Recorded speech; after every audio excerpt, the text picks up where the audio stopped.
नमस्कार। Video classes में मैं दीपक चौहान आपका स्वागत करता हूं।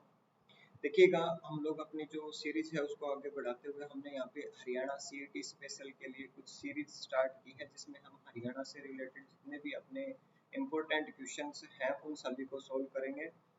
ये जो सीरीज होगी अपनी भाई, ये अपने 10 से 15 या फिर 15 से 20 क्वेश्चन के बीच की, यानी कि डेली की अपनी प्रैक्टिस सेट जो है यहाँ पे हम आपको अवेलेबल करवाएंगे। तो भाई इस सीरीज के साथ आप लोग जुड़े रहना, ठीक है। ये जो सीरीज है अपनी कंटिन्यू आएगी और अपनी हरियाणा सीईटी स्पेशल हमने इसको नाम दिया है। क्यों दिया है भाई? क्योंकि हरियाणा सीईटी से रिलेटेड या फिर हरियाणा सीईटी में जो पूछे जाने वाले क्वेश्चंस हैं उस टाइप को हमने यहाँ पे ध्यान में रखते हुए बहुत सारे जो क्वेश्चंस हैं उनको कलेक्ट किया है और आपके सामने हम साझा कर रहे हैं, ठीक है। तो भाई इस सीरीज के साथ जुड़े रहना। और ये वाली जो सीरीज है, इस सीरीज में हमने आपको इतना अच्छा कंटेंट दिया है कि आप लोग भी अपना जो एग्जाम है उसको क्लियर जरूर करेंगे, ये आशा है। देखिएगा, हम जब ये सीरीज स्टार्ट कर रहे हैं तो आपसे हमें उम्मीद रहेगी कि भाई आप इस सीरीज को देखकर हमारा जो ये चैनल है या फिर हमारी जो सीरीज है इसको लाइक शेयर और सब्सक्राइब जरूर करना, ठीक है। चलिए बढ़ते हैं अपनी सीरीज की ओर। पहला क्वेश्चन, निम्न में से कौन सी बाणभट्ट की रचना है? ठीक है भाई, निम्न में से कौन सी बाणभट्ट की रचना है? अब देखिए, हमें सबसे पहला पॉइंट ये पता होना चाहिए कि जो बाणभट्ट था ये कौन था, ठीक है। बाणभट्ट जो था भाई, ये एक दरबारी कवि था। और ये जो दरबारी कवि था तो किसका दरबारी कवि था? तो नाम आता है राजा हर्षवर्धन का, ठीक है भाई। किसका नाम आता है? राजा हर्षवर्धन का, जो वर्धन वंश के राजा थे, ठीक है। दूसरे पॉइंट में अगर बात करते हैं तो बाणभट्ट के द्वारा यहाँ पे भाई दो पुस्तकें लिखी गई। एक का नाम था हर्षचरित और दूसरी का जो नाम आता है वो नाम आता है भाई यहाँ पे कादम्बरी, ठीक है भाई। क्या नाम बताया? कादम्बरी। तो अपने से अगर क्वेश्चन पूछे कि निम्न में से कौन सी बाणभट्ट की रचना है, तो भाई निम्न में से कौन सी बाणभट्ट की रचना होगी अपनी? एक तो हर्षचरित होगी या फिर दूसरी अपने पास हो तो भी इसका आंसर क्या हो जाएगा? अपना कादम्बरी हो जाएगा, ठीक है। अब देखिए, यहाँ पे हमने चार ऑप्शन दिए हैं। इन चार ऑप्शंस के अंदर से हम चारों का एक छोटा सा डिस्कस करते हैं। देखिए, यहाँ पे किताबुल हिंद की बात करते हैं तो भाई किताबुल हिंद ये अपने हरियाणा से इम्पोर्टेंट क्वेश्चन लेके आती है, ठीक है। हरियाणा से इम्पोर्टेंट क्वेश्चन का मतलब जो अपने एग्जाम में पूछा जाने वाला क्वेश्चन है और काफी बार एग्जाम में पूछा जा भी चुका है, ठीक है। ये क्वेश्चन क्या है अपना? देखिए, आपने सुना होगा हरियाणा में एक नाम आता है ब्रह्म सरोवर का नाम, ठीक है, जो कुरुक्षेत्र के अंदर है।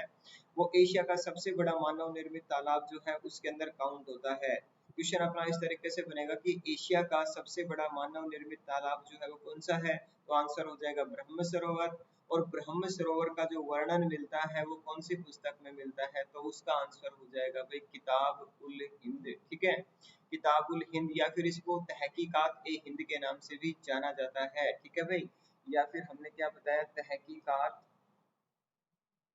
ए हिंद, ठीक है भाई। तहकीकात ए हिंद के नाम से भी इसको जाना जाता है या फिर केवल और केवल कुल हिंद के नाम से भी हम इस पुस्तक को जानते हैं। तो इसके अंदर भाई कौन से सरोवर का वर्णन मिलता है? अपने हरियाणा के ब्रह्म सरोवर का वर्णन मिलता है। इसके बारे में बात करते हैं तो भाई किताबुल हिंद जो है ये किसके द्वारा लिखी गई? ये वाला क्वेश्चन भी अपना इम्पोर्टेंट बनता है। तो भाई किताबुल हिंद के जो लेखक थे उनका नाम था अलबरूनी, ठीक है भाई। क्या नाम बताया? अलबरूनी। अलबरूनी के बारे में हमारे पास एक दो फैक्ट है, सुनना भाई। देखिए, हमने अभी बात की किताब उल हिंद, ठीक है। इस किताब उल हिंद के जो लेखक थे उनका नाम क्या है भाई? अपना अलबरूनी है। और भाषा की अगर हम बात करते हैं तो भाई ये जो किताबुल हिंद लिखी हुई है ये कौन सी भाषा में है? अरबी भाषा में लिखी हुई है। अपने से काफी बार ये क्वेश्चन पूछ लिया जाता है कि भाई ये जो अलबरूनी थे ये कौन से विद्वान थे या फिर कहाँ के विद्वान थे? तो भाई इनको ईरानी विद्वान के नाम से जाना जाता है। और यहाँ पे इनका जो वर्तमान में जो स्थान है, ठीक है, इसका जो स्थान है वो ख्वारिज्म होता था, ठीक है भाई। क्या नाम होता था? ख्वारिज्म। और ये जो ख्वारिज्म है ये वर्तमान के अंदर अपना भाई कहाँ पे आता है? उज्बेकिस्तान के अंदर आता है, ठीक है। अब देखिए, यहाँ से दो तीन पॉइंट अपने बने हैं। तो इनका देश अगर पूछे तो उज्बेकिस्तान हो जाएगा। विद्वान कौन से थे भाई? ईरानी विद्वान, जो है प्राचीन समय की बात है तब ईरानी विद्वान है, ठीक है। और इनका जो मुख्य रूप से स्थान है वो ख्वारिज्म के नाम से जाना जाता है, ठीक है भाई, ख्वारिज्म। और ये ख्वारिज्म जो है ये वर्तमान में कहाँ पे है भाई? अपना उज्बेकिस्तान के अंदर है, ठीक है, याद रखना है। ऐसे ही अगर हम बात करें आईने अकबरी की, तो भाई आईने अकबरी जो है ये किसकी रचना है? अबुल फजल की है। ठीक है भाई, आईने अकबरी जो है ये किसकी रचना है? अबुल फजल की है। ये अकबर से रिलेटेड जो है भाई ये पुस्तक है। ठीक है, याद रखना है। उसके बाद यहाँ पे जब हम बात कर रहे हैं हर्षचरित, तो हर्षचरित के बारे में हमें एक फैक्ट और पता होना चाहिए क्या भाई, कि हर्षचरित जो है इसके अंदर किसकी जीवनी जो है वो दर्शाई गई है? तो भाई हर्षवर्धन जो थे इनकी जीवनी के बारे में, या इनकी जो जीवन बीता किस तरीके से बीता, उस तरीके उसके अंदर जो सारा का सारा जो समावेश है उसका, वो सारा का सारा कौन सी पुस्तक के अंदर आता है? हर्षचरित के अंदर। देखिए काफी बार अपने यहाँ से क्वेश्चन पूछ लिए जाते हैं क्या भाई, कि हर्षवर्धन जो है ये राजा बना 606 ईस्वी के अंदर, तो इसका वर्णन कौन सी पुस्तक में मिलता है? तो भी इसका आंसर क्या हो जाएगा अपना भाई? हर्षचरित हो जाएगा। ठीक है, दूसरे पॉइंट पे अगर बात करें, बोले कि प्रभाकर वर्धन, ठीक है, जिनको हुण नरेश के नाम से जाना जाता है, प्रभाकर वर्धन को, उनका वर्णन जो मिलता है, या फिर उन्होंने हुणों पर विजय प्राप्त की थी, उसका वर्णन जो मिलता है वो कौन सी पुस्तक में मिलता है? तो भाई आंसर क्या हो जाएगा? हर्षचरित। देखिए हम छोटी सी अगर सिंपल सी भाषा के अंदर बात करें, तो वर्धन वंश की अगर कहीं पे भी बात हो, ठीक है भाई, क्या बताया? वर्धन वंश, वर्धन वंश की अगर कहीं पे भी बात हो, ठीक है, वर्धन वंश, तो इसका जो वर्णन मिलेगा वो कौन सी पुस्तक में मिलेगा भाई? हर्षचरित पुस्तक के अंदर मिलेगा। ठीक है, याद रखना है। अब अगर हम बात करते हैं वर्धन वंश की, तो भाई वर्धन वंश का जो संस्थापक था वर्धन वंश का, वो संस्थापक कौन था? पुष्यभूति था। ठीक है भाई, कौन था? पुष्यभूति था। और पुष्यभूति के इसके संस्थापक होने के कारण इसको पुष्यभूति वंश के नाम से भी जाना जाता है। ठीक है भाई, किस वंश के नाम से इसको जानते हैं? पुष्यभूति वंश के नाम से जाना जाता है। ठीक है भाई, याद रखना है। उसके बाद भी बढ़ते हैं अपने नेक्स्ट क्वेश्चन की ओर। देखिए ये सीरीज जो है बहुत इंपॉर्टेंट है, इसको बीच में मत छोड़ के जाना भाई। अगर देख रहा है कोई भी तो उसको बीच में छोड़ के मत जाना। ठीक है, सारे के सारे क्वेश्चन जो है वो इम्पोर्टेंट है, और इसी तरीके के सारे क्वेश्चन अपने इम्पोर्टेंट ही आप लोगों के सामने में लेके आऊंगा। ठीक है, देखिएगा भाई अपना क्वेश्चन है अगला, हरियाणा के किस जिले में सबसे ऊंची चोटी करहो स्थित है? ठीक है, करहो। यहाँ पे अगर हम बात करते हैं करहो की, तो एक पॉइंट निकलता है भाई, सुना, करहो जो है ये हरियाणा की सबसे ऊंची चोटी है। ठीक है भाई, ये कहाँ की सबसे ऊंची चोटी है? हरियाणा की। ठीक है, और हरियाणा में भी कौन सी पहाड़ियों की है? तो भाई ये शिवालिक जो है, इन शिवालिक पहाड़ियों की सबसे ऊंची चोटी है। ठीक है, याद रखना है। दूसरा पॉइंट अगर बात करते हैं तो ये कहाँ पे है, तो आप लोगों को पता होगा कि हरियाणा में 3 जिले ऐसे हैं जहाँ पे शिवालिक पहाड़ियों का विस्तार है। सबसे पहला जो अपना है वो पंचकुला आता है। ठीक है, दूसरा जो है वो कौन सा है भाई? अपना अंबाला आता है। और तीसरा जो है वो कौन सा है भाई? यमुनानगर आता है। ठीक है, ये 3 जिले ऐसे हैं जहाँ पे भाई ये पहाड़ियां हैं, ये विस्तृत हैं, और इन्हीं 3 जिलों में से यहाँ पे भाई क्या है? अपनी हरियाणा की सबसे ऊंची चोटी जिसका नाम कारो है वो स्थित है। ठीक है, याद रखना भाई। अब देखिए यहाँ पे, अब इन तीनों में से हमें ये पता करना है कि कौन से जिले के अंदर ये वाली जो चोटी है वो स्थित है। तो देखिए भाई नारनौल की अगर बात करते हैं, नारनौल जो है ये दक्षिण हरियाणा का सबसे, यानी अपना जो नारनौल है ये दक्षिण हरियाणा में है, और दक्षिण हरियाणा की या फिर अरावली श्रृंखला की सबसे ऊंची चोटी जो है वो नारनौल के अंदर आती है, जिसका नाम है क्या भाई? ढोसी। ठीक है भाई, क्या नाम बताया? ढोसी। अब अगर हम बात करते हैं अपने यहाँ की इस क्वेश्चन से रिलेटेड, तो भाई ये करहो की बात कर रहे हैं, तो करहो जो है ये कहाँ पे है अपने भाई? पंचकुला जिले के अंदर है। ठीक है भाई, कहाँ पे है? पंचकुला जिले के अंदर है। देखिएगा यहाँ पे अपने हरियाणा के अंदर पंचकुला जिले में यहाँ पे इस तरीके से ये पहाड़ियाँ फैली हुई हैं।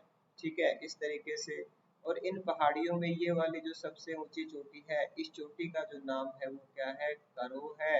और इसकी जो ऊंचाई है वो अपनी कितनी आती है भाई? 1514 मीटर। ठीक है भाई, कितनी ऊंचाई है इसकी? 1514 मीटर है। ठीक है, अब हम बढ़ते हैं भाई अपने इसी क्वेश्चन के फैक्ट्स के ऊपर। देखना, यहाँ पे हम बात कर रहे हैं करहो जो चोटी है इसकी जो ऊंचाई है वो कितनी है भाई? 1514 मीटर है। इसके बारे में हमने अभी पढ़ा। दूसरे पॉइंट में अगर हम बात करते हैं मोरनी पहाड़ियों की जो औसत ऊंचाई है, औसत ऊंचाई की अगर बात करते हैं तो वो है भाई 1220 मीटर। औसत ऊंचाई क्या होती है भाई, देखना यहाँ पे अपने जो जितनी भी पहाड़ियां हैं, किसी की हाइट छोटी होगी तो किसी की बड़ी होगी, इस तरीके से है। इन सभी पहाड़ियों की हाइट को जोड़ के इनकी संख्या से अगर डिवाइड करते हैं तो यहाँ पे भाई नाम आता है किसका, औसत ऊंचाई का। तो यहाँ पे भाई इनकी औसत ऊंचाई जो है वो कितनी है, लगभग 1220 मीटर इसकी औसत ऊंचाई है। ये दोनों क्वेश्चन अपने इम्पोर्टेंट हैं, याद रखने हैं। अब देखिए अगर हम बात करते हैं तो मोरनी हिल्स से रिलेटेड यहाँ पे कुछ फैक्ट निकलते हैं क्या भाई। देखिए ये जो मोरनी हिल्स है ये पंचकुला जिले के अंदर ही है और शिवालिक श्रृंखला के अंदर ही आती है, ठीक है। मोरनी हिल्स जो है इनको पहाड़ों की रानी के नाम से जाना जाता है, ठीक है भाई। मोरनी जो है, इन मोरनी हिल्स को क्या कहा जाता है भाई, पहाड़ों की रानी कहा जाता है, ठीक है। पहाड़ों की रानी कहा जाता है। अगर अपने से पूछ ले कि हरियाणा में क्वीन ऑफ हिल्स जो है वो कहाँ पे है, या फिर माउंटेन क्वीन जो है वो कहाँ पे है, तो भी आंसर क्या हो जाएगा अपना, पंचकुला जिले में है, ठीक है। अब देखिए यहाँ पे मोरनी हिल्स के अंदर एक एडवेंचर रिसोर्ट है, ठीक है भाई, एडवेंचर रिसोर्ट। ये क्वेश्चन अपना एग्जाम में पूछा जा चुका है भाई और आगे पूछे जाने की भी संभावना है, ठीक है। तो ये एडवेंचर रिसोर्ट जो है ये कहाँ पे है भाई, मोरनी हिल्स के अंदर। और मोरनी हिल्स के अंदर एक ताल है जिसको हम टिक्कर ताल के नाम से जानते हैं, ठीक है भाई। किस नाम से जानते हैं, टिक्कर ताल के नाम से जानते हैं। दूसरा पॉइंट, ये जो टिक्कर ताल के अंदर एडवेंचर रिसोर्ट है इसकी स्थापना कब हुई, तो भाई इसकी जो शुरुआत हुई है वो 2003 से हुई है, याद रखना है, इंपॉर्टेंट क्वेश्चन है, ठीक है। उसके बाद अपने से काफी बार क्वेश्चन पूछ लिया जाता है कि समलोटा मंदिर जो है वो कहाँ पे है। वे समलोटा मंदिर जो है ये अपना मोरनी हिल्स क्षेत्र के अंदर स्थित है। इसी तरीके से अगर हम बात करते हैं तो समलोटा जैसा ही एक और क्वेश्चन अपने हरियाणा में निकल के आता है जिसको हम इमलोटा बोलते हैं, ठीक है भाई, क्या बोलते हैं, इमलोटा। और ये जो इमलोटा है यहाँ पे एक हनुमान जी का मंदिर है और ये चरखी दादरी में इमलोटा गांव के अंदर आता है, ठीक है भाई। कौन से गांव में आता है, इमलोटा गांव में। और वो गांव जो है वो चरखी दादरी के अंदर पड़ता है, ठीक है भाई, याद रखना है। तो अपने से यहाँ पर यहाँ तक जो क्वेश्चन हुए वो कौन से हैं, करो की ऊंचाई जो है वो 1514 मीटर, मोरनी की पहाड़ियों की औसत ऊंचाई 1220 मीटर, एडवेंचर रिसोर्ट जो है वो मोरनी हिल्स में है। और मोरनी हिल्स के अंदर भी कहाँ पे है, तो टिक्कर ताल में है। इसकी शुरुआत जो हुई वो कब से हुई है भाई, एडवेंचर रिसोर्ट की 2003 से हुई है। उसके बाद अपना नेक्स्ट क्वेश्चन बना, समलोटा मंदिर जो है वो कहाँ पे है, मोरनी क्षेत्र के अंदर। जबकि इमलोटा मंदिर जो है वो कहाँ पे आता है अपना भाई, चरखी दादरी के अंदर आता है, ठीक है। बढ़ते हैं नेक्स्ट पॉइंट की ओर। देखिए मोरनी हिल्स जो है यहाँ से हरियाणा के अंदर भाई एक नदी का उद्गम होता है जिसका नाम है टांगरी नदी, ठीक है भाई, क्या नाम बताया, टांगरी नदी। क्वेश्चन अपना निकलता है निम्न में से कौन सी नदी का उद्गम हरियाणा से होता है, तो भाई उत्तर हरियाणा की अगर हम बात करते हैं तो यहाँ पे एकमात्र नदी टांगरी नदी है जिसका उद्गम हरियाणा में होता है और इसका मुहाना भी कहाँ पे है भाई, हरियाणा में ही है, ठीक है, याद रखना है।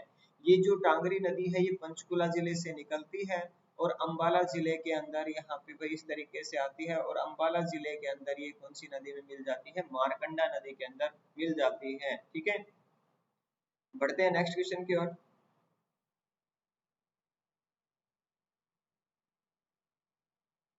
फिजेंट व मोनाल प्रजनन केंद्र जो है वो कहाँ पे है भाई, अपने फिजेंट और मोनाल प्रजनन केंद्र दोनों के दोनों यहाँ पे मोरनी क्षेत्र में है, ठीक है, याद रखना है, काफी बार एग्जाम में पूछे गए हैं ये क्वेश्चन से।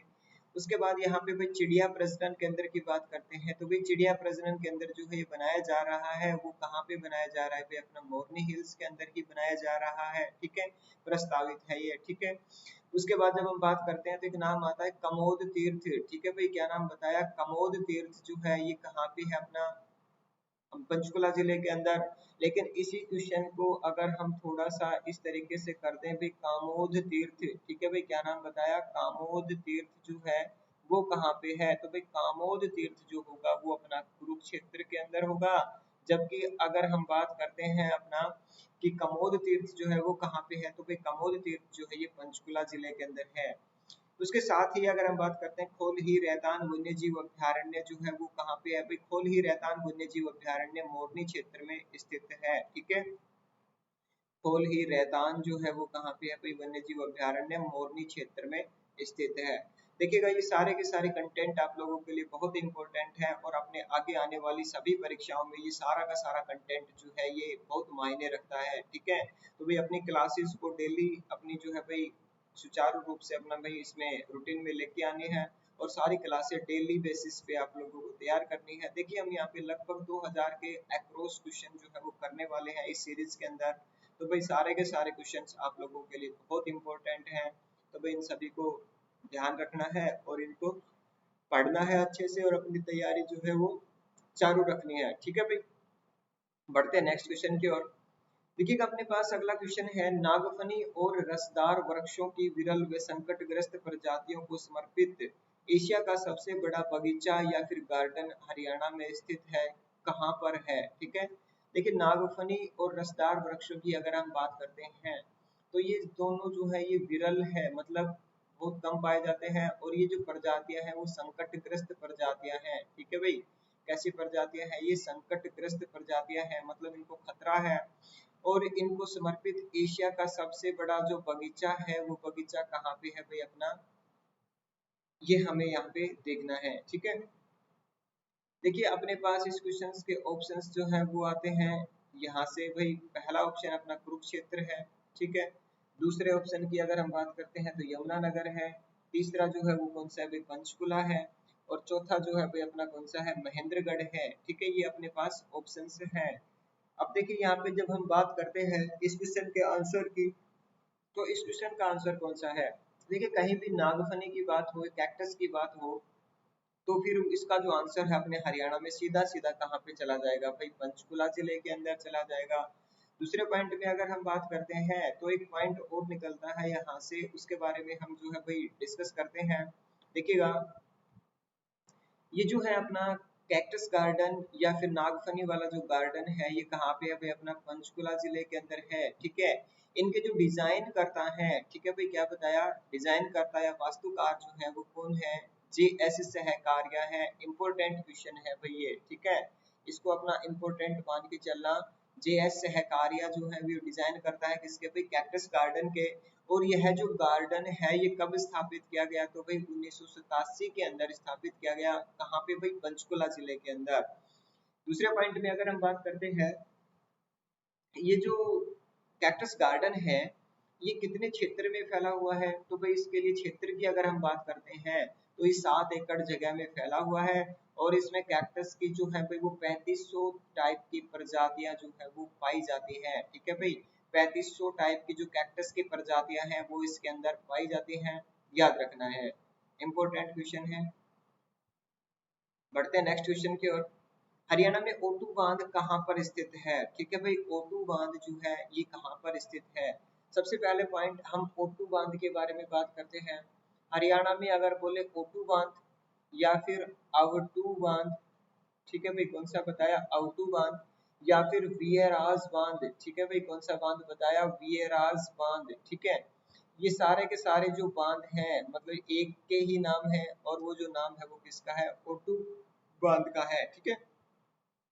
ये जो ओटू बांध है ये हरियाणा में है और कौन सी नदी पे है भाई? ये घग्गर नदी के ऊपर आता है, ठीक है भाई। कौन सी नदी पे है? घग्गर नदी के ऊपर आता है।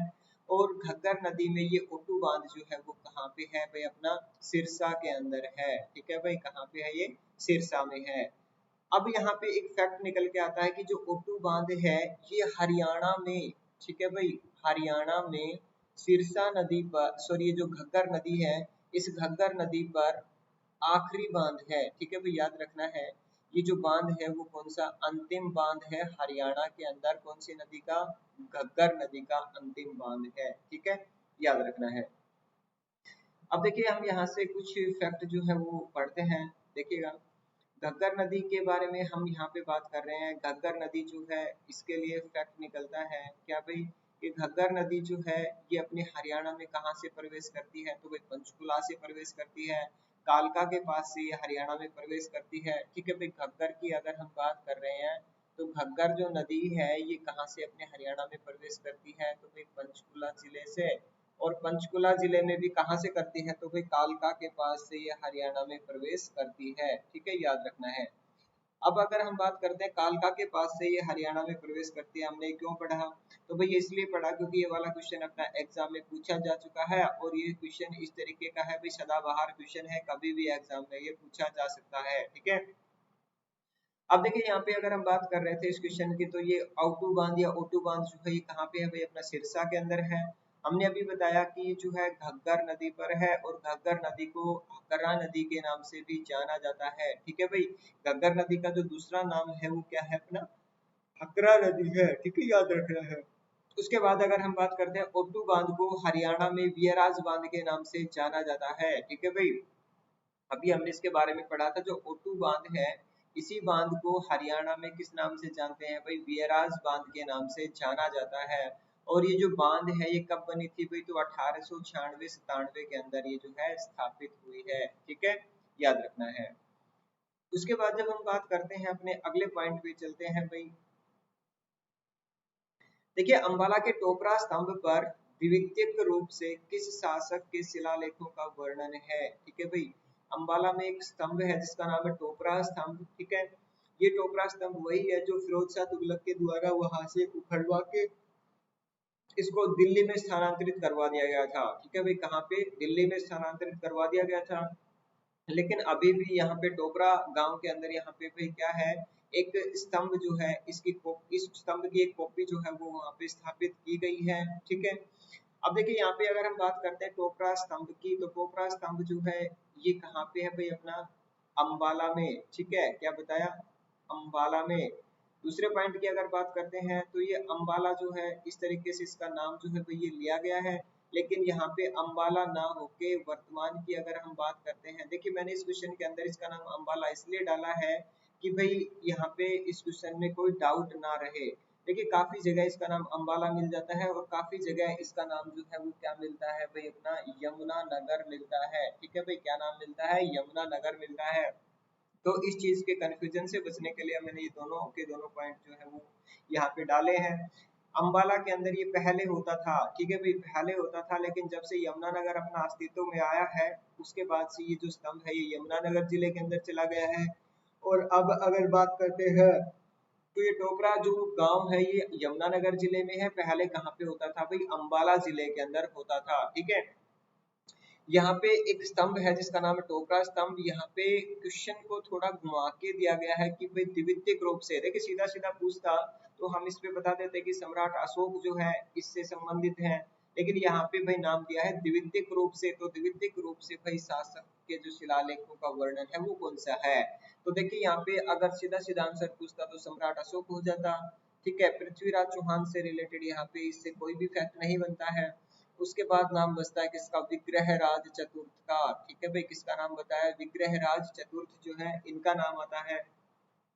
देखिएगा यहाँ पे जो ये टोकरा स्तंभ है इसमें प्राइमरी रूप से जो अगर नाम पूछता है तो सम्राट अशोक का आता है, लेकिन सेकेंडरी रूप में अगर यहाँ पे नाम पूछा जाता है तो किसका नाम आता है भाई? विग्रहराज चतुर्थ का नाम आता है। ठीक है, इनमें जो अगर हम बात करते हैं टोकरा स्तंभ पर, तो सम्राट अशोक और विग्रहराज चतुर्थ के 3 शिलालेख जो है वो यहाँ पे भाई अंकित है, लिखे गए हैं। ठीक है, याद रखना है। क्वेश्चन अपने इस तरीके से भी बन सकता है कि टोकरा स्तंभ पर विग्रहराज चतुर्थ और अशोक के कितने शिलालेख मिले हैं? तो कितने शिलालेख मिले हैं भाई? 3 शिलालेख मिले हैं। ठीक है, याद रखना है।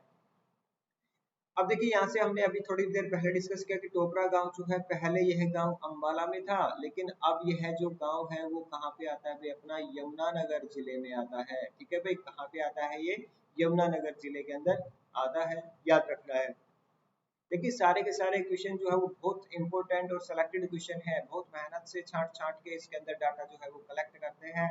उसके बाद आप लोगों के सामने भाई ये डाटा जो है हम लेके आते हैं। तो भाई क्लास को बहुत अच्छे से पढ़ना है और सपोर्ट करना है। ठीक है, देखिए निम्न में से हरियाणा में कौन सा प्रशासनिक मंडल नहीं है? प्रशासनिक मंडल, देखिए हम यहाँ पे बात करते हैं, काफी बार अपने से क्वेश्चन पूछ लिया जाता है कि हरियाणा को कितने भागों में बांटा गया है, हरियाणा को कितने मंडलों में बांटा गया है। ठीक है, तो हरियाणा को बांटा गया है भाई कितने मंडल में?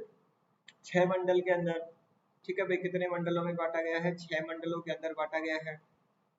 अब देखिए यहाँ पे जो 6 मंडल है वो कौन से अपने पास, सबसे पहले की बात करते हैं तो अंबाला मंडल है, दूसरा करनाल है, तीसरा अपना रोहतक मंडल है, चौथा फरीदाबाद मंडल है, उसके बाद गुरुग्राम मंडल है और उसके बाद हिसार मंडल है। ठीक है, ये अपने पास 6 मंडल है। इन मंडलों में कहीं पे भी रेवाड़ी जो है इसका नाम नहीं आता है, तो रेवाड़ी जो है ये अपना क्या है भाई, एक प्रशासनिक मंडल नहीं है। इसके अलावा ये जो सभी हैं ये सारे के सारे क्या है भाई, एक प्रशासनिक मंडल है।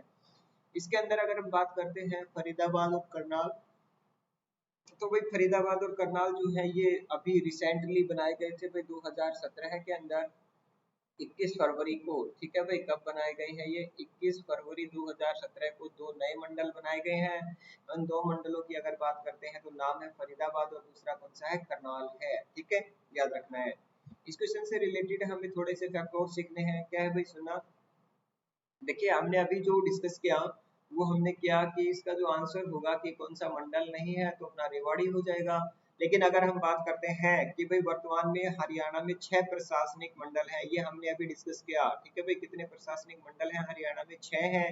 दूसरे पॉइंट में अगर हम बात करते हैं तो भाई जो मंडल हमने कौन से पढ़े, अंबाला मंडल पढ़ा, दूसरा करनाल मंडल पढ़ा, उसके बाद तीसरा रोहतक मंडल है, उसके बाद चौथा जो है वो कौन सा है,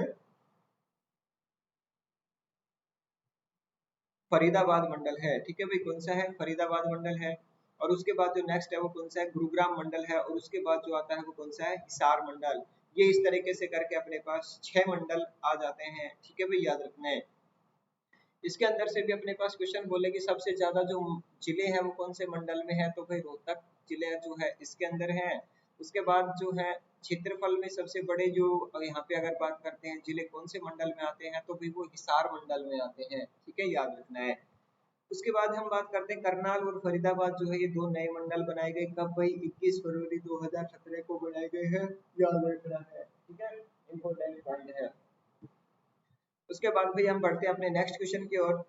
देखिए हरियाणा में फरीदाबाद शहर की स्थापना किसके द्वारा की गई। ठीक है, देखना भाई, हरियाणा में एक शहर है जिसका नाम है फरीदाबाद।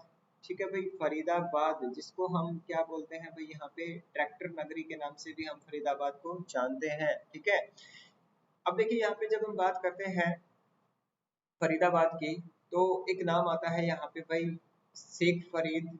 ठीक है भाई, क्या नाम बताया, शेख फरीद, या फिर इनको हम बाबा फरीद के नाम से भी जानते हैं। ठीक है भाई, किस नाम से भी जानते हैं, इनको हम बाबा फरीद के नाम से भी जानते हैं। तो भाई फरीदाबाद शहर की जो स्थापना की वो किनके द्वारा की गई थी, बाबा फरीद के द्वारा की गई थी। ठीक है, अब देखिए यहाँ पे मैंने दो ऑप्शन और डाले हैं, वो क्यों डाले हैं भाई, सुना, देखिए यहाँ पे अकबर की बात करते हैं। अकबर के समय की एक मस्जिद है अपने हरियाणा में जिसका नाम है लाल मस्जिद। ठीक है भाई, कौन सी मस्जिद बताया, लाल मस्जिद। ये जो लाल मस्जिद है ये अकबर के समय की है, तो ये कहाँ पे है भाई, अपनी रेवाड़ी के अंदर है। ठीक है, इसलिए हमने इसका नाम लिया।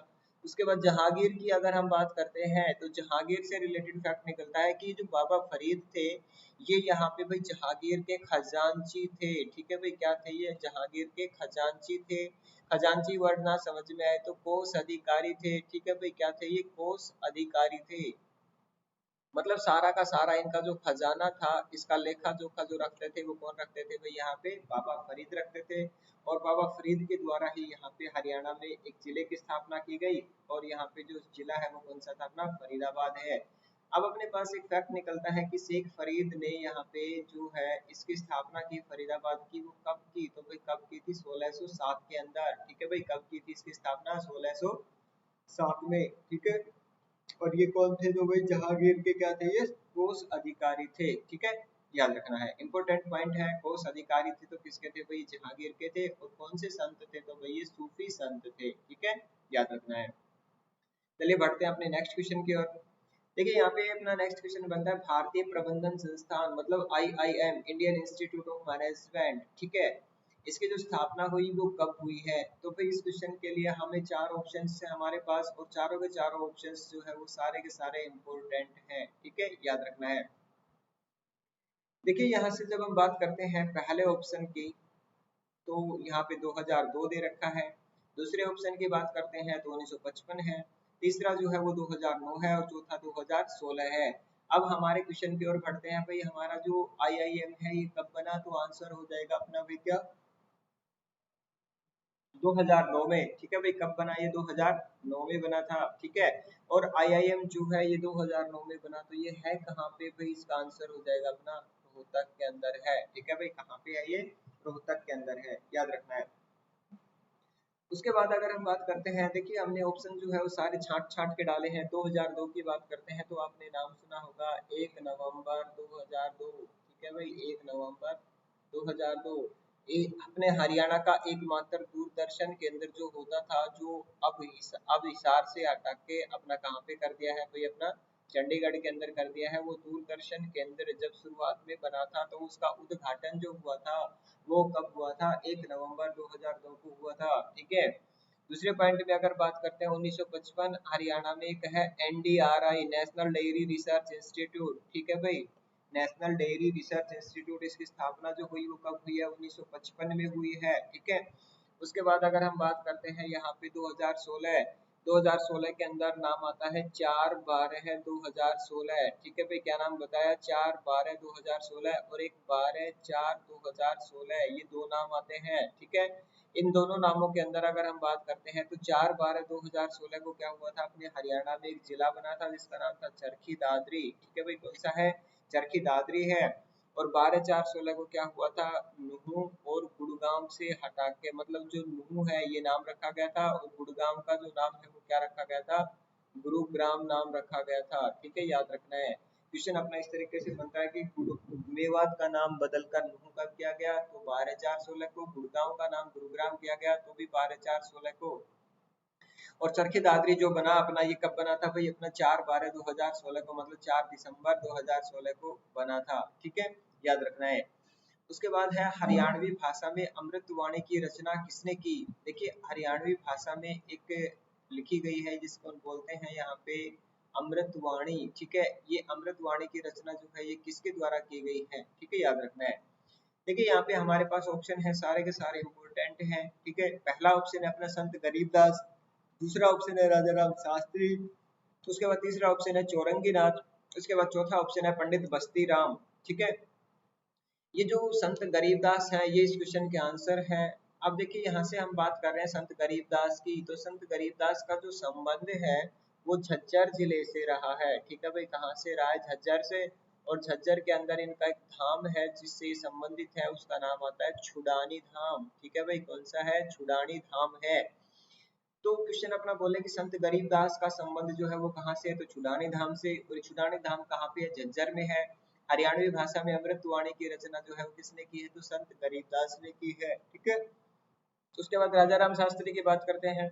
तो राजा राम शास्त्री का नाम आता है किसके लिए भाई, झाड़ू फिरी उपन्यास जो है वो किनके द्वारा लिखा गया है, राजा राम शास्त्री के द्वारा लिखा गया है। ठीक है, चौरंगी नाथ की अगर हम बात करते हैं तो नाम आता है हिंदी के प्रथम साहित्यकार। ठीक है भाई, हिंदी के प्रथम साहित्यकार। ठीक है भाई, फर्स्ट साहित्यकार की अगर बात करते हैं तो किसका नाम आता है भाई, अपना चौरंगी नाथ का। ठीक है, और ये जो चौरंगी नाथ है इनका जो संबंध है वो स्थल बोहर मठ से है। ठीक है भाई, कौन से मठ से है, स्थल बोहर जो मठ है इस स्थल बोहर मठ से रहा है। ठीक है भाई, याद रखना है।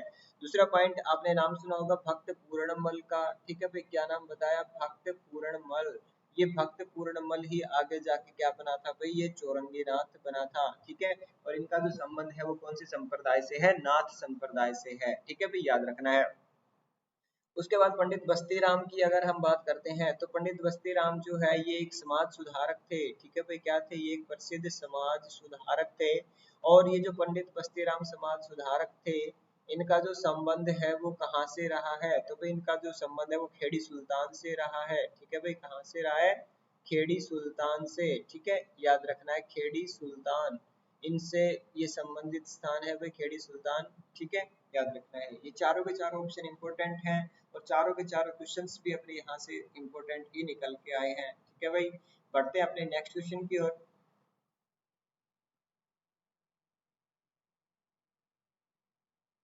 हरियाणा के किस जिले को बुनकरों की नगरी कहा जाता है। ठीक है भाई, क्या बताया, बुनकर नगरी किसे कहा जाता है, तो भाई बुनकर, बुनकर का नाम क्या है, जो हाथ से बुनाई वगैरह करते हैं। ठीक है, उसको बुनकर कहा जाता है।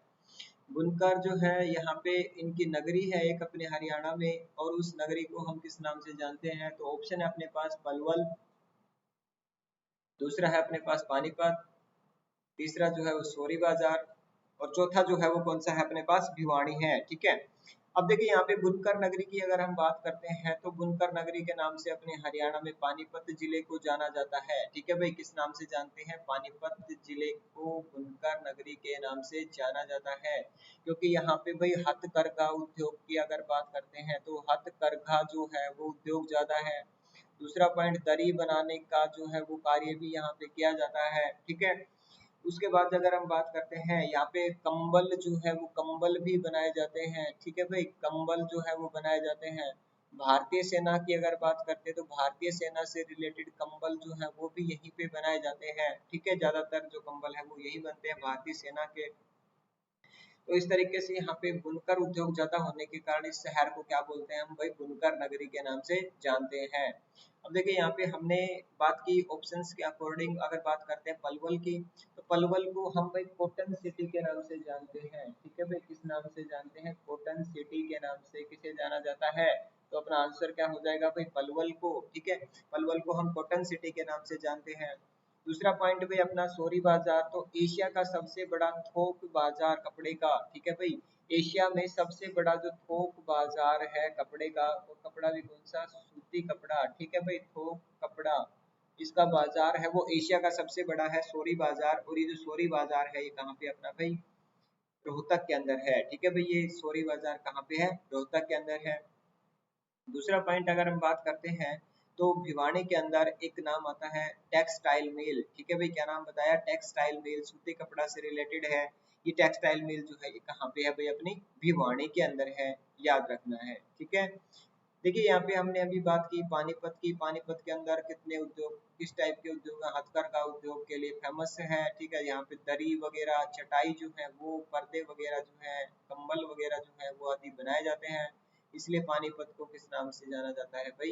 बुनकर नगरी के नाम से जाना जाता है। ठीक है, उसके बाद भाई देखना हमारा जो चैनल है वो बीडी क्लासेस के नाम से है। ठीक है, इसका अपना जो स्पेशल एक चैनल है टेलीग्राम चैनल, और दूसरा जो है वो यूट्यूब चैनल है।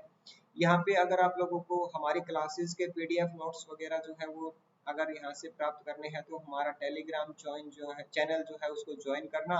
दूसरा अपना यूट्यूब चैनल जो है इसको भाई शेयर, लाइक और सब्सक्राइब जो है वो जरूर करना है, जिससे हम आप लोगों के लिए बहुत अच्छे अच्छे कंटेंट जो है वो लेके आए। ठीक है भाई, आज के लिए इतना ही, धन्यवाद।